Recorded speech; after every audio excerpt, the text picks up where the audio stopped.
Welcome, everybody. Welcome to the Concealed Carry Lifestyle presentation. So my name is Clint Macro. I'm the founder of the Trigger Pressers Union, co-administrator of National Trainer Teacher Day. I'm going to talk about that a little bit later on.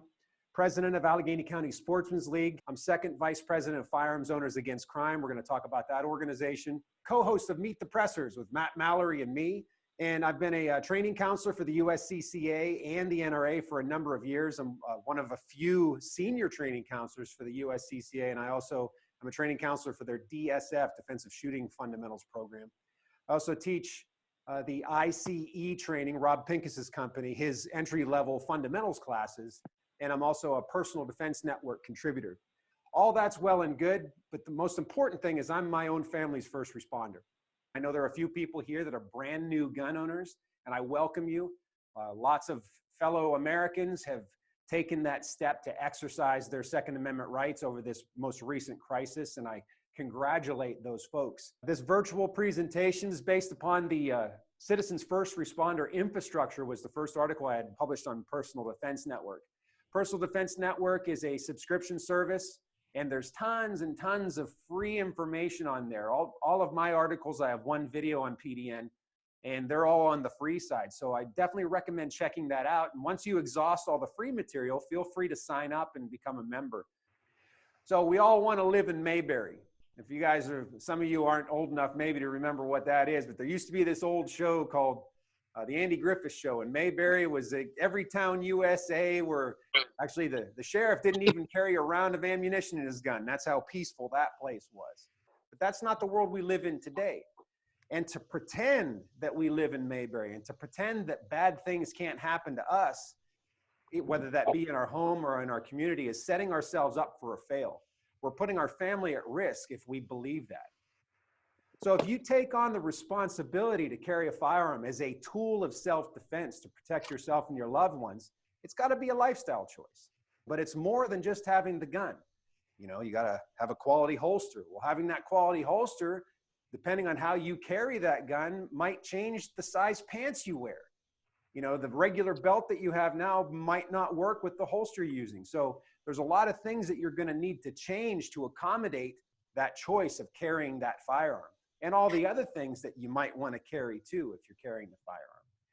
It's going to change what you wear. It may change where you go and how you get there.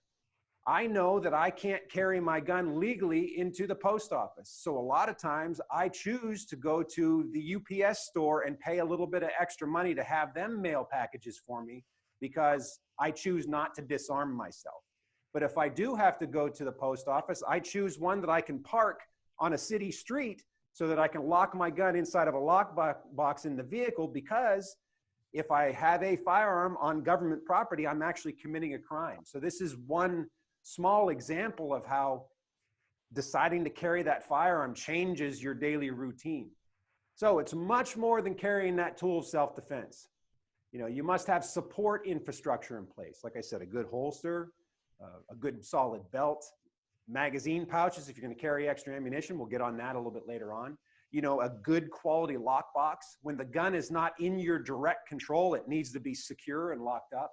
So do you have that in place? First and foremost, we want to win a physical encounter. And frankly, the easiest way to do that, or maybe not necessarily the easiest way, but the surefire guarantee way to do that, is to avoid it altogether. But we also want to be sure that we can win that legal and that financial and that social and moral aftermath that is certain to follow if we use a firearm to defend ourselves against an attack. So we need to have infrastructure in place for that. Mindset is important. You know, the will to never give up and to not only survive, but to dominate a situation if we are left with no other choice than to use deadly force. You know, having redundancies in place. What if I can't carry my gun? Don't be overwhelmed by all this. The fact that you have the gun is a perfect first step. If you look at the data that's out there, actually the CDC put out some data on defensive gun use. And if you look at their data, if you even go on the low side of their estimations, thousands of people every day go home to their families because they are armed. You know, there are many cases where the law-abiding gun owner didn't even have to use the gun, but once he produced or she produced that firearm to the bad guy and said, look, I'm prepared to defend myself, it diffused the situation. Key personal safety concepts.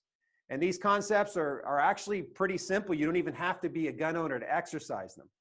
The 100% guaranteed tip of the day I'm going to give you, and I don't give many absolutes, but this I will. You will win the confrontation that you avoid. And avoidance is a key concept of any type of defensive training. The only way that we can avoid outside of luck, and I'll take luck any day of the week. Divine intervention is a thing, and God has protected me many times. But if we keep our eyes open and we're aware of our surroundings, we collect and process information, we have a much better chance of having options available to us so that we might be able to avoid a confrontation. So if you're walking down the street and you see two guys fighting outside of a bar, well, hey, how about this? Cross the street and go down the other side of the street. That's pretty simple, right? If you walk past two people fighting, is there not a possibility that you could get dragged into that confrontation? So that's a very simple example, but we can apply that to all kinds of things that we can visualize in our brain. You know, getting into that argument, bumping into someone at the mall or something. Well, being the bigger man and just say, hey, dude, sorry, my mistake, my fault, and then walking away might mean that you don't have to get into a violent encounter. One more thing about this, you know, as we collect and process information, we do that by seeing things, hearing things, smelling things, touching things. You know, we use our senses. Don't underestimate those spidey senses or those sixth sense. Have you ever been into a room where someone walked in and maybe your hair stands up in the back of your neck? You get that creepy feeling. Trust those instincts. Your personal protection plan. When seconds count, police are minutes away. Everyone calls the paramedics, the firefighters, and the cops the first responders. No, you are the first responder. I ran with our local fire department for a couple years, and never once was I there when the fire started. I was always there after the fire started. So you are the first responder. So keep that in mind. If there's any way within our plan, as we can execute it, that we can buy police those minutes that they can do their job, well, then so much the better. You know, think of it this way. If I'm at home and I hear crash, boom, bang in the middle of the night, if I can get my family into a safe room, defend that safe room, and if the bad guy doesn't come through that door, I don't have to shoot someone in my house. I call 911, the police can come deal with it. That's a better course of action than me having to use lethal force to defend myself in the home. And in the home, you may very well be well within your rights legally, but just because you can doesn't necessarily mean that you should. I mean, I think all of you would probably agree it would be better not to have the dead guy room in your house. Now, when you think about in the home, you might live in an area where the police are an hour away. I know where I grew up, because of where the state police barracks was and where my house was, realistically, 45 minutes was when it would take for the police to get to my home. So if that's where you live, well, then maybe consider hardening your home a little bit more. Maybe put some infrastructure in place, like if you're going to evade and barricade yourself, say in that bedroom, and then grab a gun and defend that door, well, maybe put a solid core door there or put a deadbolt on it. Make it harder for the bad guy to get to you. That might buy you some time. So when you're developing your personal defense strategy, I recommend that you consider the plausibility principle. Everything in the world is possible. The Taliban could hire ninjas to rope out of a helicopter and chainsaw a hole in my roof and come down here and kidnap me in my home. That's possible, but probably not very likely, right? Now, for other people, that might be a real concern. But you have to look at what's possible and say, you know what? Let's look at what's probable, that smaller circle. You know, what's probable? Let's prepare for that. Once we get to a level of accomplishment or a level of competency, if it's skill development, to where we're happy or we feel that we have a good plan in place, then expand into what's plausible, what's reasonable. So let me give you an example. You know, a lot of times in training, with defensive training, you'll see the defensive courses, they'll shoot 10 rounds from a knee, and they'll shoot another 20 rounds from behind a barricade, and they'll shoot from one-handed, two-handed, from running a lap, you know, all kinds of different things that if you look at what's most probable as a law-abiding civilian, you're most likely to be in a dynamic critical incident in 9 to 15 feet outside 2 arms reach. And we know that it's most efficient to get both hands on the gun and get to full extension. So being that that is the most probable thing, I recommend spending the vast majority of your time getting really good at two hands on the gun at full extension and sending a volume of fire onto the target as quickly as you can while maintaining defensive accuracy, meaning getting the hits you intend to get.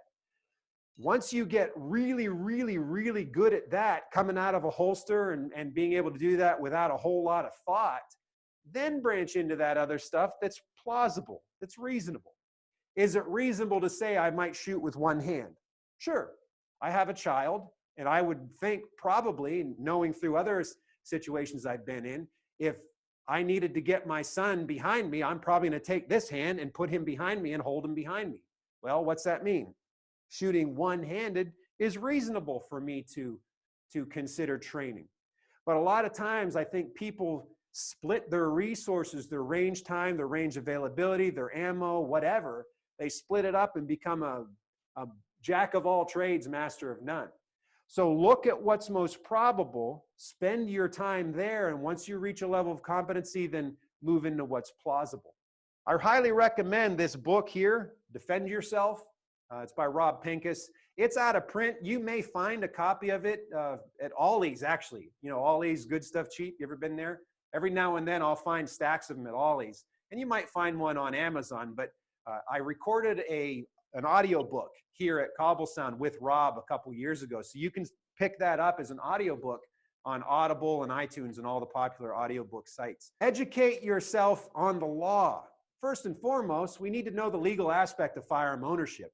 I know there perhaps are some people here today that maybe haven't even bought a firearm yet, and welcome. It's wonderful to have you here. Now you need to know what the deal is in your jurisdiction. Some states, you know, we can discuss the constitutional validity of this on another time, but some states require tests or classes before you can buy a gun. Some states require training before you can get a permit. Some places you just go in and buy it. You know, so you have to know what the legality is in your jurisdiction to be able to own a firearm. Then you need to know the legal aspects of concealed carry and transportation, which is huge. I'll tell you, here in Pennsylvania today, those of you from Pennsylvania, we are in a state of emergency. Actually, we have been because of the opioid crisis. Governor Wolf signed us into that a year or so ago. It's been quite a while. But now we're like in a double whammy because of this COVID thing.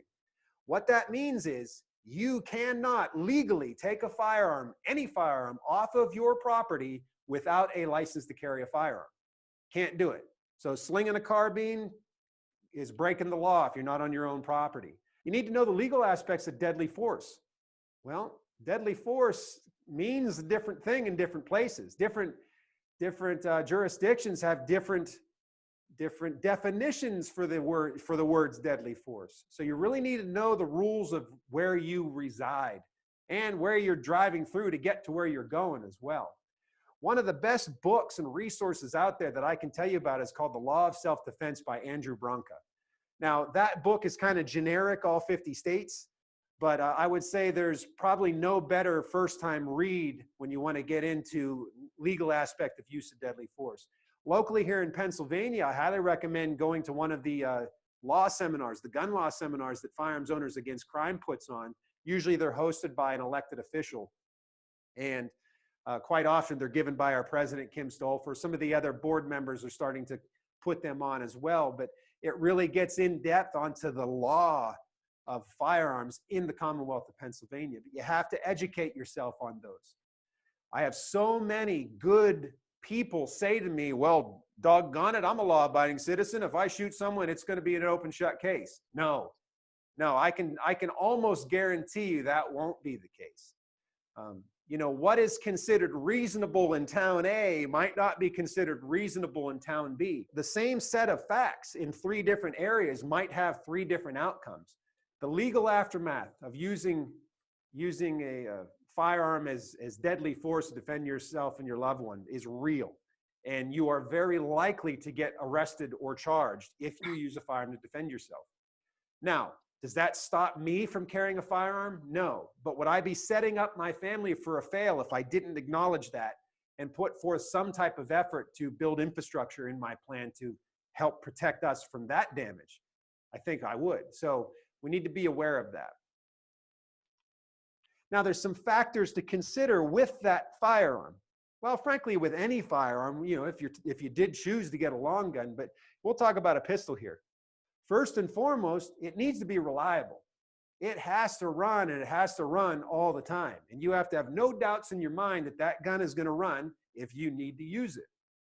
Now, as a professional firearms instructor, I see thousands of guns on the range all the time. And I work with hundreds of other instructors that see thousands of guns on the range all the time. And I know I got a few here, and I'm sure you could attest, there are some types and models of firearms that run all the time, and there are others, not so much. So, you know, we want to pick one that's reliable, and it's going to run every time we use it. Now, there are certain models that will run pretty much all the time. Very, very rarely do I see malfunctions with Glocks, with Smith & Wesson M&Ps, the XD series, the VP9, the XD series from Springfield, the H&K VP9, the Smith & Wesson Shield, very reliable. So those are some that I see that are very reliable. Now, again, I would choose one that did not have a thumb safety on it. Modern striker-fired pistols have multiple internal safeties that have to be disengaged through the trigger press. So they do have safeties. They just don't have a manual one that you have to click on and off when you present the firearm. So that's one less thing that we have to concern ourselves with to get the gun running. Now, I have had plenty of people have their favorite 1911 or a really expensive kind of race car gun or something maybe that a family member owned that was passed down to them say, well, you know, it runs most of the time. Well, if you're choosing a tool that's going to potentially defend your life, I recommend having something that works all of the time. If any of you guys have ever been in the fire service, as I said, I used to run with our department here.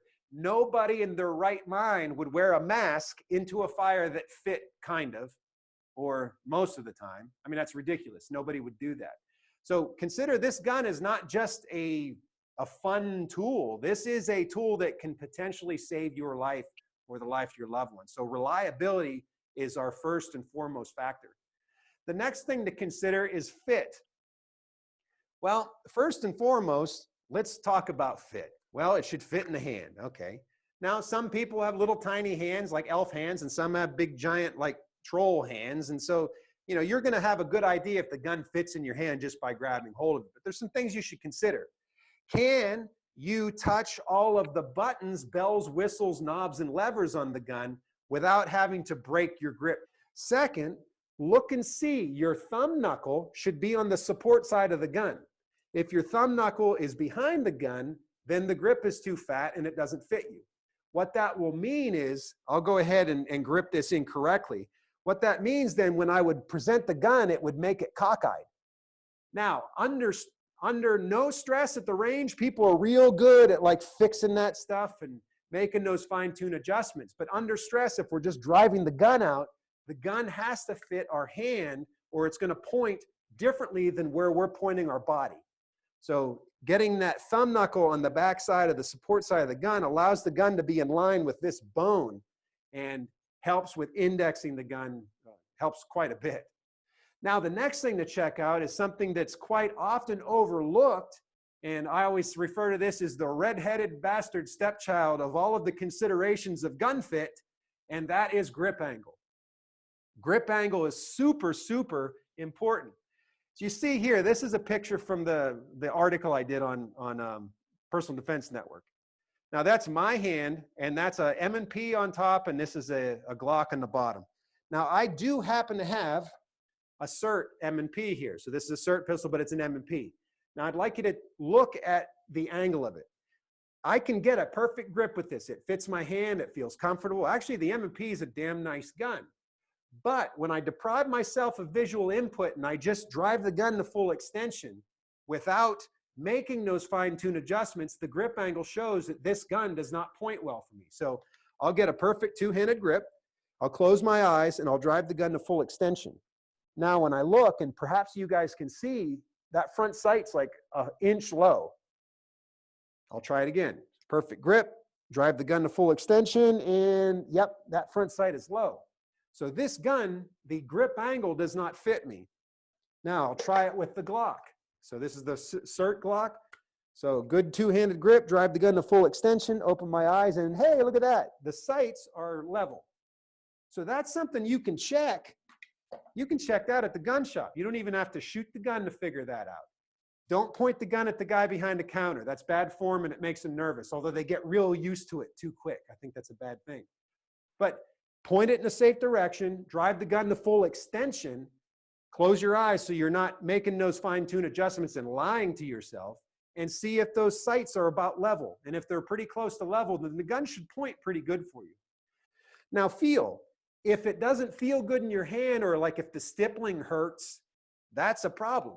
One of my students that I was coaching had a CZ pistol, ran really well, fit him really good. He liked the gun, but the stippling and the serrations on it were so aggressive and sharp, he would cut his hand when he was running the gun. And so what ultimately happened is he started, well, for lack of a better term, he was kind of pussyfooting when he was running the gun.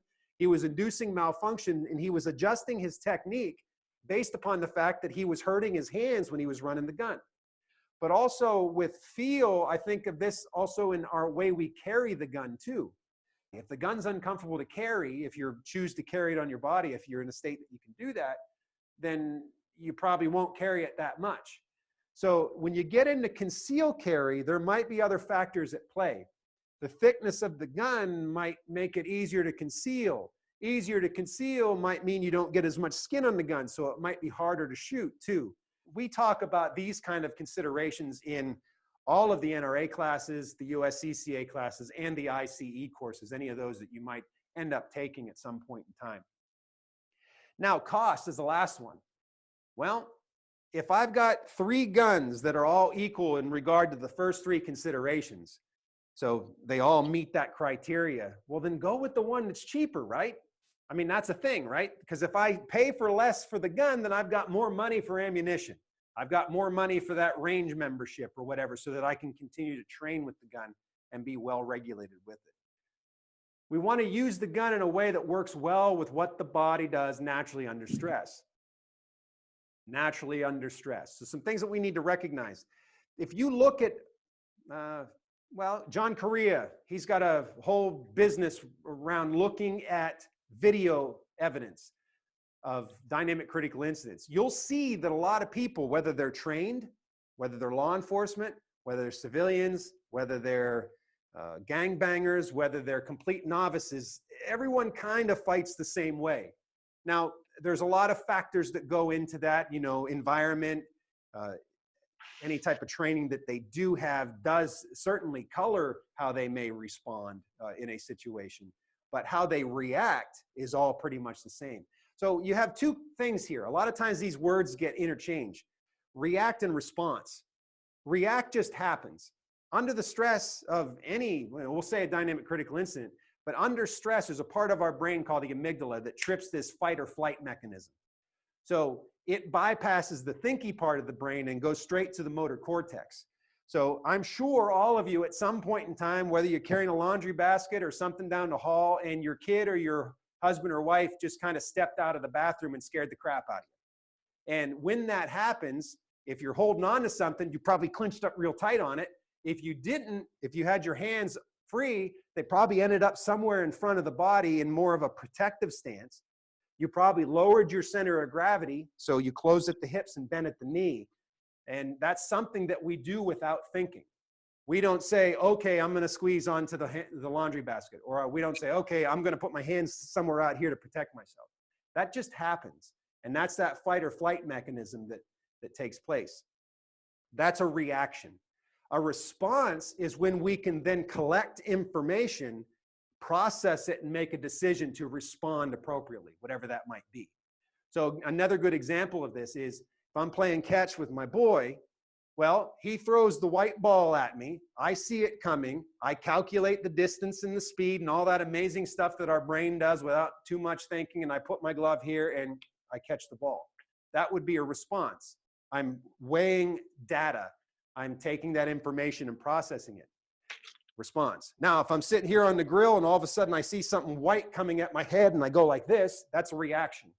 And I didn't tell myself lower center of gravity, orient myself towards the perceived threat, put my hands protectively between my face and the stimulus. It just kind of happens. So look at video of baseball games when people hear that crack, that pop fly, and that ball comes at them. You know, when they recognize that something is coming towards them. My favorite one is go home and watch, or you're already home, when you hang up from here, look on YouTube at haunted houses. Here you have people that have a high level of anticipation. They are expecting to get the crap scared out of them. They are waiting for the dude with the mask and the chainsaw. Like if he doesn't show up, they'll be upset because they paid money for it, right? But still, when they hear the chainsaw, they lower their center of gravity. They square off in the direction of the stimulus. They put their hands protectively between their face and core. So these are some of the things that we touch upon in the DSF and the ICE training classes. And I think it's very important that you incorporate that into your training, because that's very likely, almost guaranteed, that you're going to do something like that under the stress of a dynamic critical incident. Now, using the gun in a way that works well with what the body does naturally under stress. Well, first we want to, when we train, we want to get into that lowered center of gravity, because that's probably where our body's going to end up. But we want to extend the gun parallel and into our line of sight. So if you can see this picture of Augie when he was a little baby, he's handing a pumpkin to me. This was a pretty cool organic photo that I found that illustrates what I want my students to do with their presentation of the firearm. Those of you that have kids, this is a great analogy. When the baby wanted the bottle and you held the bottle out in front of him and you teased the baby like everyone does, I'm not the only one that did that. Baby looks at the bottle with two eyes focused onto the bottle, and what does baby do? Baby puts both arms at full extension, puts their hands parallel and into their line of sight, and reaches for the baby bottle. Well, you're all born with that ability. So I like to take the mystique off of defensive shooting skills. Everyone says, well, the defensive stuff's level 3. Nah, defensive stuff's level 1, man. You guys already have this ability. It's built into your DNA. So we want to be able to take the gun, extend it fully with both arms in front of shoulders, get the shoulders engaged, and put the gun parallel and into our line of sight so that we can press the trigger and shoot the bad guy if we're left with no other choice than to shoot the bad guy. That works very well with what the body does naturally under stress. One of the things that can happen under stress is we lose fine dexterity. Essentially what happens is under stress, the adrenaline gets pumped into our body, and that kind of shunts off the capillaries in our extremities. So what that allows is all of that blood gets rerouted to the core of our body so that we can hit harder and run faster. But the downside to that is we lose blood flow in our fingers and our hands. Now, that's a defensive positive, because if I get shot in the hand, or if that lion, you know, go back to the days of the caveman when I'm fighting off lions, when that lion grabs hold of my hand and bites it, I'm less likely to bleed out. So it's a defensive positive built into the body structure to help us survive. But when you're running a gun, it can be a problem because we can't feel things. So rather than using that little button on the side of the gun as a slide release or a slide stop lever, depending on the gun, I always recommend reaching up and over using a grosser skill of overhand rack, and then pushing the gun forward or pulling back on the slide and let the spring do the work. And how many of you guys recognize how you take the cap off of your deodorant? This is something that actually a student brought up to mine in a debrief one time. She said, well, this is exactly how I take the cap off of my deodorant. I said, that's brilliant. We don't generally pinch and pull that off. We grab hold of the top of the cap like this, like if you ever give someone a cow bite, and pull the cap off. Well, that works really well when we're running that gun too. So we want to, if we have a choice between a complex way of doing something or a simple way of doing something, it's always best to choose the simple way of doing it. So we want to develop stimulus response patterns. So we want to have a learned intuitive response to a learned stimuli. Now that's real big, fancy Rob Pincusy kind of words. Rob is one of my mentors, and I kind of steal a whole lot of his routine. But essentially what we want to do is to be able to recognize something and then have a pre-programmed response to it. Those of you who are musicians out here, when you first started playing a G chord on a guitar, well, you kind of had to look at it and like bite your tongue and you know, figure it all out beforehand. But after you do it a while, it becomes intuitive. It's stored in the hippocampus of the brain, and you can just grab hold of a guitar and hit a G chord. You don't even have to really think about it. So our skills, we want to be the same way. Now, the stimulus response patterns, I'll give you an example. If we're shooting a gun and the gun goes click, well, outside of a safety protocol because of a potential ammunition malfunction, which would be covered in any class you take, outside of that, we would immediately tap and rack. That would be our learned intuitive response to a learned stimuli.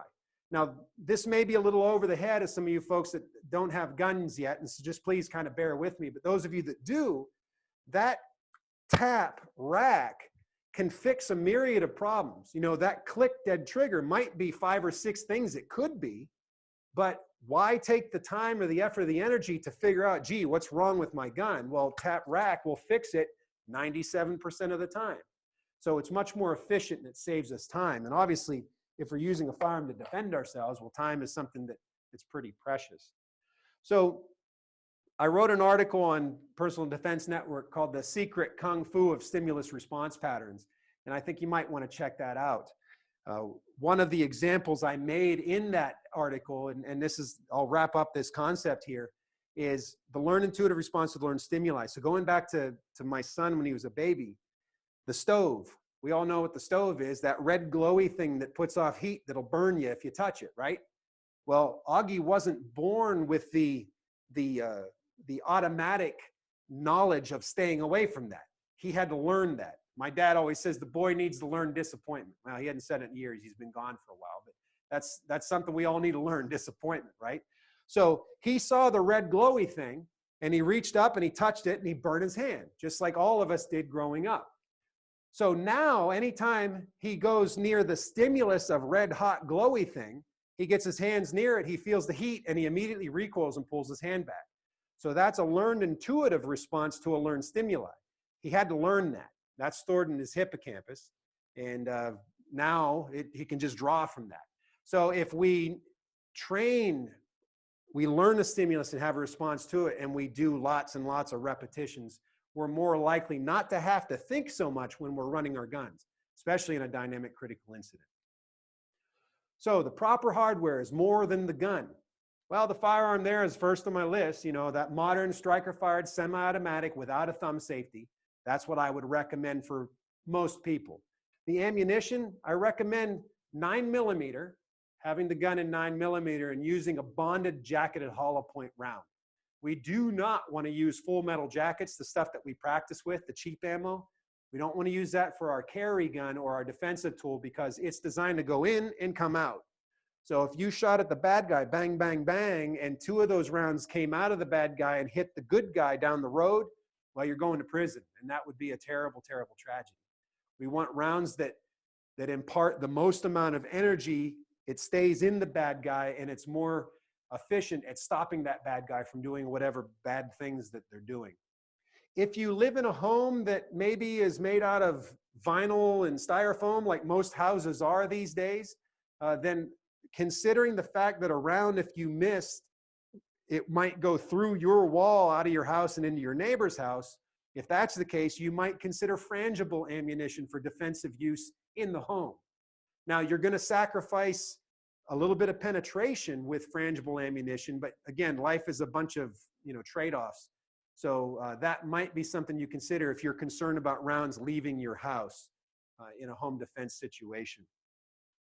The holster. Your holster must hold the gun securely, and it absolutely must cover the trigger guard.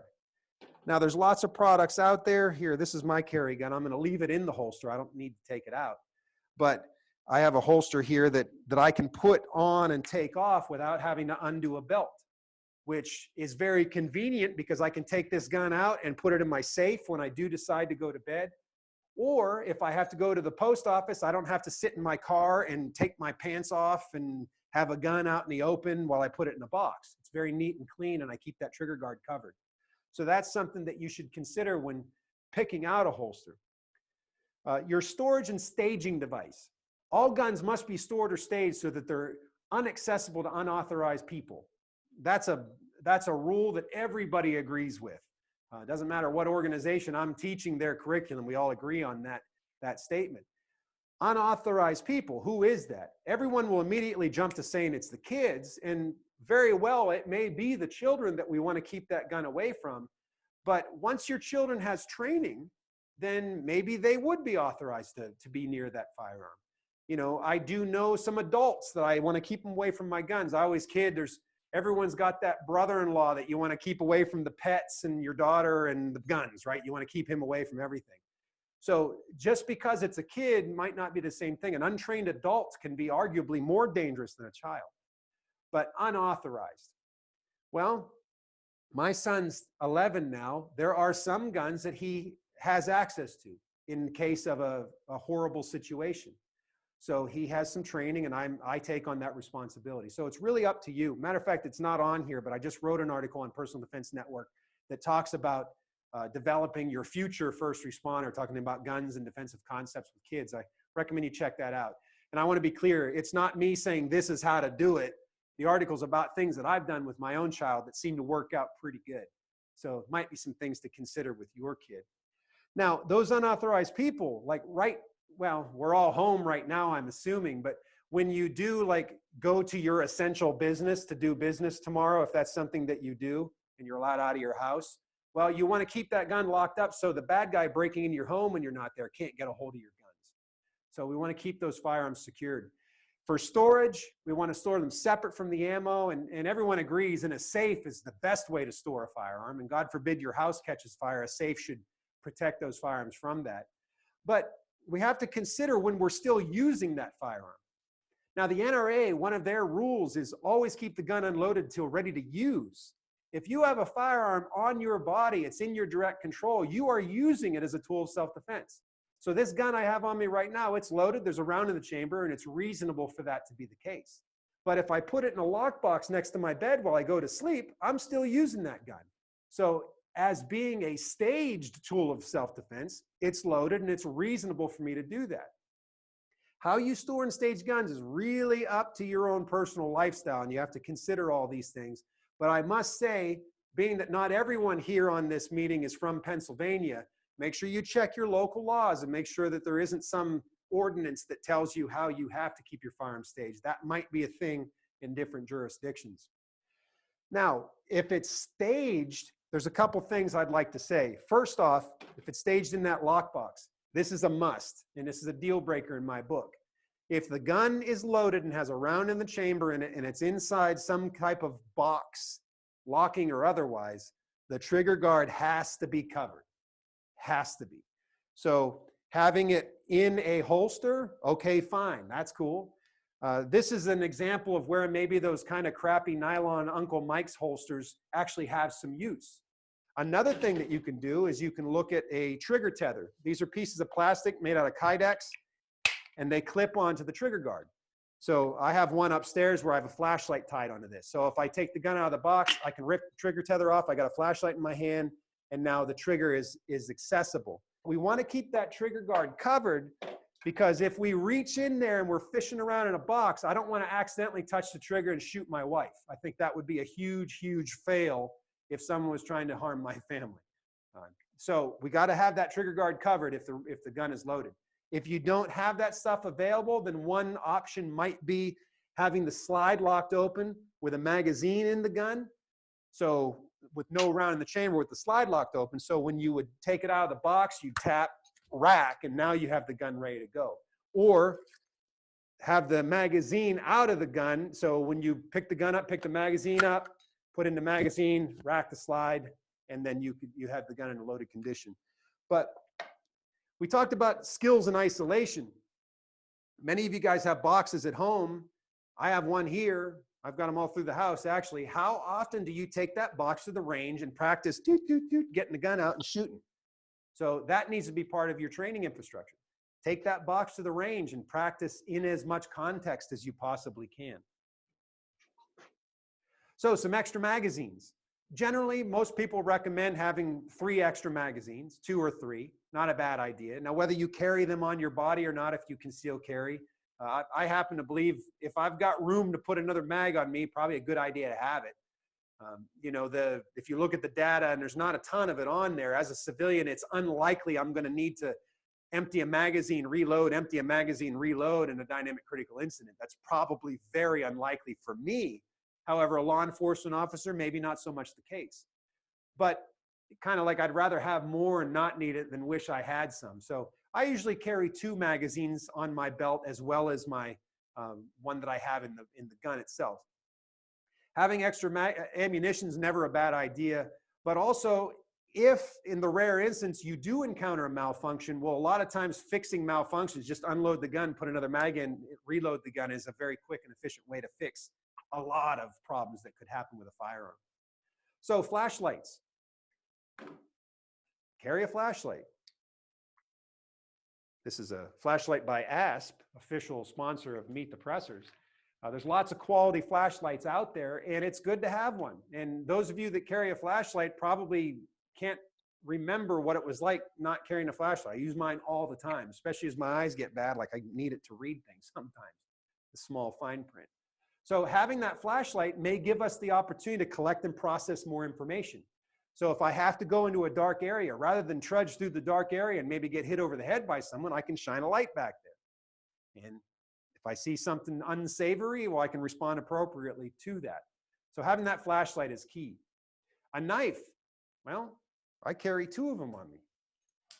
Doesn't mean you have to carry 2, but having a knife on you is a good way to open boxes and letters, but also could potentially be used as a tool of self-defense if you need it. I will say this about that. Get training on how to use a knife properly for defense. I carried a knife for many years and thought, well, if I needed to use it, I'll just use it. But after I took some knife training, I think some of the things I might have done with that knife might not have been the best things for me to do, especially the way I gripped it and held it. So look into that. As a matter of fact, on Personal Defense Network, Alessandro Padavani has some really great videos on there called Safer, Faster Knife Defense. Safer, Faster Knife Defense. Check that out. That may actually be on the free side of things right now. PDN put a lot of extra material on the free side for folks to check out while they're quarantined because of the COVID thing. Another thing about the knife too that I think is pretty interesting, when I have that knife on, you see, I don't know if you can see here, but you can see the clip. So the bad guy who's weighing up his potential, meals, for lack of a better term, he's looking at his potential targets. If he sees you with a knife clipped into your pocket, that might be a deterrent. It's like, dude's got a knife and a flashlight on him. I bet he's carrying a gun. You know what? I'm gonna leave him alone. And that's how most predators work. Unless someone is specifically trying to assassinate you, which, weigh up that plausibility principle, it's probably unlikely for most of us. Their criminals are going to go after the easiest prey, the one that's going to give them the least amount of fight, going to draw the least amount of attention to what they're doing, that they can take advantage of quickly and go on about their business. So if you look like a harder target, they're less likely to mess around with you. So I think the knife might help to promote that deterrence when the bad guy looks at you. Something else to consider is a med kit. Having a medical kit's a great idea. And I choose to carry the firearm because I believe in the necessity of having that tool, but it's probably more likely that I'll need a medical kit to help out a fellow citizen if they slip and fall and hit their head on something. So there's lots of leg cuffs. Matter of fact, I will grab mine, step in front of here. I carry this leg cuff. It has everything I need to keep red stuff in the body. But if you don't want to wear a leg cuff every day, well, then maybe get a compression bandage or an Israeli bandage or a tourniquet and just keep one in your pocket or have one in your vehicle nearby. Not a bad idea. And to get that type of training is pretty easy. The USCCA has the Emergency First Aid Fundamentals class. Teachers put that class on. There's a great textbook. There's also an online course for that. But also check out the Stop the Bleed classes. Fantastic courses, very quick, down and dirty. It's not a whole huge investment of time. And at the end of it, you'll feel confident in your ability to use those tools to keep blood in the body. Locally, Rick Hampton, Angel Trauma Solutions is his company. He's a great instructor. He actually will come and do training at your home for your family. And he does everything from basic Stop the Bleed on up to he trains medics for the military. He's a fantastic instructor. So check him out if you would like. Mental conditioning is the next thing that we're going to cover. The unknown knowns. If you remember Rumsfeld, which, throughout my life, I've liked him and I hated him, just depends on my mood and what I learned and my age and my my level of wisdom at the time, but he had this thing he said about there are known knowns and unknown knowns and known unknowns. And the bottom line is we need to envision all of the bad things that could happen to us in our environments and come up with a plan on how to deal with that. So we want to imagine while we're preparing for things. Again, I mentioned before, the body can't go where the mind hasn't been. So while you're sitting in your front room in your living room, what would I do if someone broke through that door? Well, okay, I'd go over here and I'd grab my gun, or I'd take the family and go down this hall. Think through that stuff. When you walk into when you go to the zoo, when they reopen it, all right, what would I do if someone starts shooting it up? I'm going to say this, and I tell my family, here's my code word. If I say the code word, drop what you're doing. I don't want you to question it. You come to me, grab hold of the back of my belt, and we're moving to the next nearest exit. There's one, there's one, there's one. Okay, fine. Come up with those known unknowns, or unknown knowns rather. Unknown unknowns. See, it always gets me confused too. See yourself in a bad situation and come up with some type of plan so that you don't freeze. When I first moved back to Pennsylvania, my wife and I and my son stayed with my mom. She had a really bad heart situation that had happened. And we're in her home, and we were alerted to a problem, came downstairs, and I saw my mom have a heart attack. And I'm not proud to say this, but I just totally froze. I just stood there. And it seemed like an eternity looking back on it. It could have only just been a few seconds. My wife came in, took command of the situation. You call 911. And she went over and she took care of the situation. And frankly, had she not been there, I don't know if the day would have gone as well as it did. But I have to look back at that and say, you know what? I never once in my life considered watching my mom have a heart attack. It's nothing I ever considered. My mom was always very fit as I was growing up. She was the Cameron County, Pennsylvania, 1991 and 1992 women's arm wrestling champion. She used to split wood and throw drywall. I mean, she was always very fit. But, 30 some years later, she's a frail old lady now, and I never once considered watching her have a heart attack.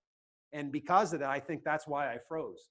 So think about these things, visualize, use theater of the mind, and come up with plans. What would I do if? I will do this if that happens. And maybe you will be more likely to not have that freeze moment like I did. Train to win, fight through fear. Have that mindset. Not only will you, if you're left with no other choice than to fight, not only will you survive, but you're going to control and dominate that situation. Now keep in mind, if I press trigger, my life changes. If you press trigger, your life changes. Right, wrong, or otherwise, it's going to be different. You might do absolutely everything right and defend your family and go to jail for it. You got to prepare for that and keep that in mind. So with that said, if there's any way we can avoid pressing that trigger, well, then it's in our best interest. And as I said before, the only way that we're going to have options outside of pure luck, and again, we'll take luck if it comes our way, is if we can collect and process information and respond appropriately. If you are left with no other choice, if fear of death or going to jail is secondary in your mind to the necessity of using a firearm as a tool of last resort to defend yourself and your family against an attack that you didn't start and you couldn't get away from, then fight hard, fight viciously, use righteous violence, and end that attack as quickly as possible. The moment the bad guy ceases their attack, you need to cease your defense. So some maintenance and continuing education. Train as if your life depends on it. Because if you're using a firearm, your life does depend upon it. Or train as if your family's life depends upon it. We think about ourselves, I'll defend my wife, I'll defend my kid, but you got to defend your kid's daddy. You got to defend your wife's husband or your husband's wife. That is a huge consideration. Train like a professional. Train every day. Now, we may not have a range available to us every day, but, investing in a SIRT pistol, one of these laser training devices, well, you can train at home all day long. You're never going to put a hole in the wall. It just shoots a laser, right? Dry fire is something that you can use. Dry fire is not the most efficient training, but at least it's giving you something. Watching PDN, watching some of my videos, all that stuff is going to reinforce skill, knowledge, and concepts and principles. Maintain your skills. Use that plausibility principle to decide on how you're going to invest your infrastructure, your time, effort, and energy. Take classes, do seminars like this. Get some non-gun training, that knife training, hand-to-hand training. How about Get in better health. Be fit. Can you defend your family if you're winded or if you're having a heart attack? Get in better shape. Change your diet. Exercise a little bit more. That's all part of being your own family first responder. Keep track of your training as well. Even this seminar, write it down. Today I attended the virtual concealed carry lifestyle seminar taught by Clint Macro. Put the date down. Maybe even how much time you spent, an hour, hour and a half, whatever. Log all that training. It's good to have a resume of training for a couple reasons. One reason is every defense attorney I've ever talked to said when a law-abiding citizen can show on their own time and their own dime they sought out good quality training, that goes a long way to defend them as a reasonable person. But also it helps to motivate you to continue to train because we all like to collect stuff. And I don't say take classes just to collect certificates, but if you take my class and Matt Mallory's class and you're like, ooh, I want to take Chris Serino's class, and then it'll set up more of a lifestyle of training. Set realistic goals and maximize your resources. So it's all well and good to say, okay, everyone go out there and train every single day. Yeah, that would be great. But maybe you don't have a tree that grows ammo, and maybe you can't get to the range, and maybe a whole bunch of things, right? We all have limited resources. So set a realistic goal. Like I'm going to use 50 rounds a month, and I'm going to go to the range once a month, and I'm going to dry fire every week, or whatever those goals are. Set them, make them realistic. Because if you fail, you'll stop. That's kind of human nature. So set low, realistic goals, and then bring them up as you start to reach your level of competency. Get your permit or your license to carry. Get that appropriate defensive firearm. Get that good defensive ammunition. Get a good secure storage or staging device to keep that gun from unauthorized people. Get the proper training and get your legal team in place. It's important that you have that legal team in place so that you can protect yourself from that legal and that financial aftermath that's sure to follow if you use the gun to defend yourself. I'm a big fan of the USCCA. By all means, check them out. I believe in their product and I believe in the people in that organization. I've done extensive work with them. Get that legal team in place. These companies will kind of help you with that, but if you choose not to, find a criminal defense attorney that's pro-Second Amendment, talk to them, pay them $10 or $1,000 or whatever you need to get their cell phone number and have that in your pocket, because you don't want to be leafing through the yellow pages in the middle of the night if from a jail cell if you have to use a firearm to defend yourself. Firearms Owners Against Crime. If you're in Pennsylvania and you own a firearm, you should be a member of FOAC, Firearms Owners Against Crime. We are the preeminent Second Amendment organization here in the Commonwealth of Pennsylvania. We fight for everybody's Second Amendment rights, even if they don't own a firearm and they haven't even decided to exercise that right yet. FOAC is Pennsylvanians fighting for Pennsylvanians. We're an all-volunteer group, and we have quite a bit of pull with the legislators in Harrisburg because Firearms Owners Against Crime has been doing this for many years. So by all means, check them out. Gun safes don't keep your guns safe from legislators. Keep that in mind, especially as we move into this election cycle. And one of the things that FOAC does, and there are other organizations like FOAC in other states, Virginia Citizens Defense League or GOAL, Gun Owners Action League up in Massachusetts. Check out those organizations because not only do they fight for your rights, but they work with the pro-gun politicians. They help to try to educate the anti-gun ones, and if that doesn't work, then we do everything we can to get them out of there. And we vet candidates that are running for office. So you can kind of see what those candidates are doing. You can see what those elected officials are doing with their voting records, and you can be a better, well-informed voter. But I'll speak to Pennsylvanians right now. This is it. We're at D-Day. Come election time in November, a year from now, we will either be like Virginia or we won't. I've always said we're 2 election cycles from being like New Jersey. We're 1. This is it. So we have to make sure that we get good pro-gun candidates into those spots in the legislature and whatever office they're running for. The last thing I'll say about this before I move on is don't think just because they have an R next to their name that they're pro-gun. And don't think just because they have a D next to their name, they're anti-gun. Now, I will admit, most Democrats are anti-gun, but not all of them. So do your research on each individual candidate and vote accordingly. National Train a Teacher Day is a grassroots movement that came about after Parkland 3 years ago. And the co-administrator, the guy that kind of came with the idea, his name was Grant Gallagher, and he's a training counselor from New Jersey and a friend of mine. Grant called me up while we were watching the whole thing unfold on Parkland, watching the TV, and he says, man, we got to do something. I said, well, what? He said, we got to train teachers. I said, well, heck, I've trained teachers. I know most instructors do already. And he says, no, he says, we need to do it as a unified front, as a grassroots movement of professional firearms instructors from across the country banding together on a certain day to give free training to teachers. And I said, yeah, it sounds like a good idea. And he says, we ought to call it something like, I don't know, National Train a Teacher Day. I said, I'm on it. And I had the website up in about 48 hours and we started recruiting. The first year was all grassroots. All the volunteer instructors from across the country that got involved helped promote it, helped push it out, and they're using their own social media and whatever resources they had. The second year was last year. The United States Concealed Carry Association and TASER came on board as sponsors. And so essentially what that meant was they were giving free training materials to instructors that were teaching their curriculum to the folks on National Train a Teacher Day. Now, National Train a Teacher Day isn't just for teachers. It's for teachers, school staff, administrators, bus drivers, and anyone that's in a leadership capacity with youth. So scout leaders, a pastor at a church, Sunday school teachers. If they work with youth and they're in a leadership capacity, they have the ability to be able to take free training on National Train a Teacher Day to help to educate and empower them. And it's not just about the gun.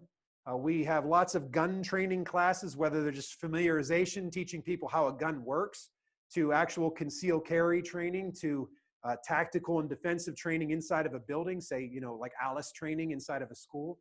But it's first aid training, it's mindset training. It's actually one guy was teaching how to read precursor cues on behavior so you can see if there's a bad person about to do something. I thought that was pretty brilliant.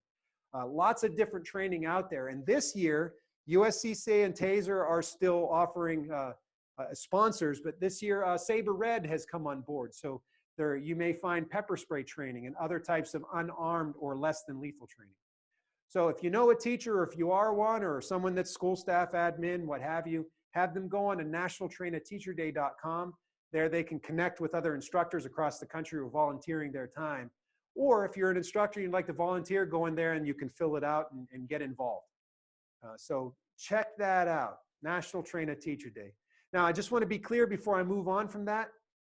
We are not advocating for a nationwide or government-sanctioned armed teacher program. I think that's a horrible idea. But law-abiding Americans should be able to defend themselves and those that they love at school, just like they do at the park or on the sidewalk or at the mall. Just because they're teachers shouldn't mean that they're stripped of their constitutional rights. So even in those states where a teacher can't carry a gun in school, whether that's a policy issue or a law issue in that state, what better advocate for change is there than an educated, empowered teacher that knows how firearms works, knows the real deal, and isn't just brainwashed and manipulated by the media? So check out National Train a Teacher Day.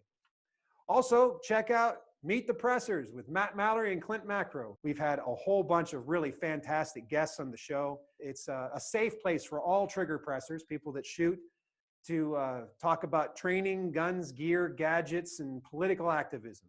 So I recommend you check that out. The show's on YouTube. We are also on all the popular podcasting formats, and we've got all of our episodes up there. So check that out on YouTube. It's YouTube Meet the Pressers. So join me on the range. I've got classes coming up. If you go to my library page on triggerpressersunion.com, I've got tons of content. And I just put out a video on muzzle loading the other day just because it was Patriots Day. I've got a home defense, a crash course in home defense I put out, home defense fundamentals that I put out a couple days ago. I did a video for Firearms Owners Against Crime that's also linked on my website just for basic gun safety and dry fire in the home, a kind of a welcome video to all those brand new gun owners that just recently decided to exercise their Second Amendment rights. So you can check all that out on triggerpressersunion.com. My email is Clint, K-L-I-N-T, @triggerpressersunion.com. Feel free to reach out to me there or on Facebook. I know you guys all kind of signed up on Facebook, so I'm pretty easy to get a hold of. And I answer all of my own everything, so sometimes it takes me a little while to get back, but you can always get a hold of me, ask me a question. And I take on my leadership role as an educator very seriously. So please feel free to reach out to me and ask me a question or give me a comment. Otherwise, thank you very much and stay safe and stay well regulated. We'll talk to you soon.